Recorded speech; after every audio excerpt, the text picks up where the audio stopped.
Hello everyone! This is the best character you should pick on MiHoYo Free Star character event. Well, there are actually 8 characters that you can choose from the pool.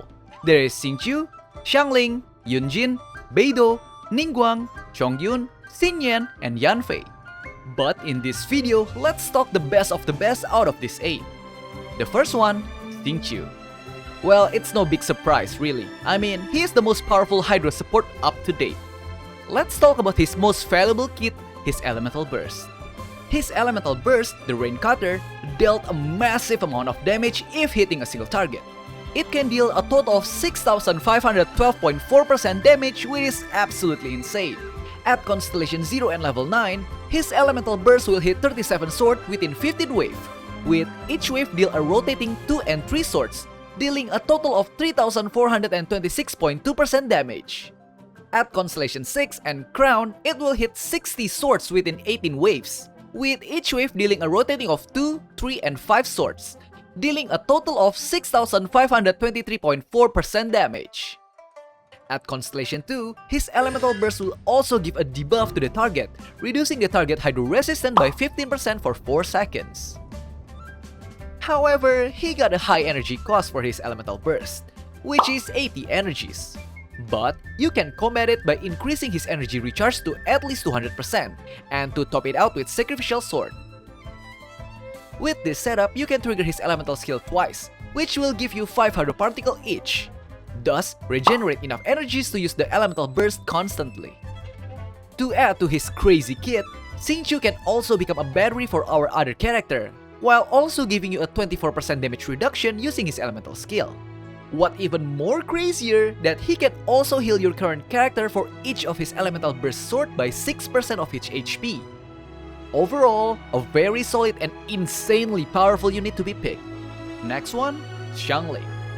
She is the main reason of national team existed. She can be built to fill up many roles that you need on your team.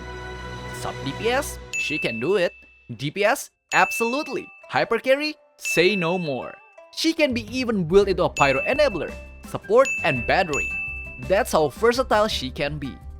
But of course, her main appeal is her insanely high damage from her Elemental Burst, even as a 4-star. The downside is, it got a 10-second duration, but a 20-second cooldown, with a cost of hefty 80 energies. Oh, Xiangling Pyronado is also a snapshot skill, which means any buff she received before she casts her Pyronado will be carried on until the duration of Pyronado ends, even if it passed the actual buff duration. And to top it up, her Pyronado doesn't even have an internal cooldown. This means that every single hit of her Pyronado can trigger an elemental reaction constantly. This Elemental Burst is also an off-field type, which means you can use her as a Pyro Enabler for your Melt and Vaporize team. She can also be used as support, since her elemental skill can give you a 10% attack buff for 10 seconds, and an increase of 15% pyro damage from her Constellation 6. If you don't have a pyro DPS, I highly recommend Xiangling. She is worth the investment. On to the next one, Yunjin. Yunjin is godly insane if put on the right team. So, Yunjin's most powerful kit is her Elemental Burst, the Cliff Breaker's banner. It will give a damage increase to your normal attack up to 64.3% of Yunjin defense. This buff is insanely good for characters that have their main source of damage from their normal attack. As you can see, it can give a significant boost of damage.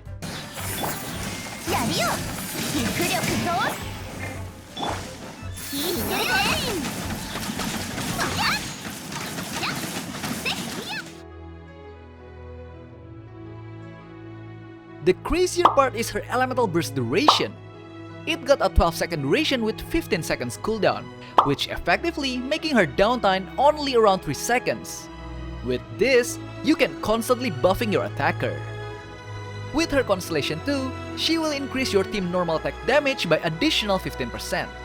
On Constellation 4, she got more defense, which means that she will buff more. And at Constellation 6, the buffed party member will get additional 15% attack speed. As for the rest of the character, well, it doesn't mean that they are bad, but they can be replaced by a better 5-star version of them.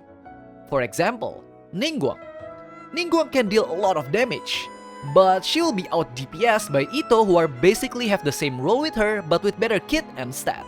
Or maybe Beidou, who can be very powerful in a firework team with Child. But she will need a very specific team combination to draw that potential. But even so, those characters are still overshadowed by our top 3 pick, which is Yunjin, Xingqiu, and Xiangling. Purely just because they're overly powerful for a 4-star character. Well, anyway, have you decided on who you will take in? Tell me on the comment section down below.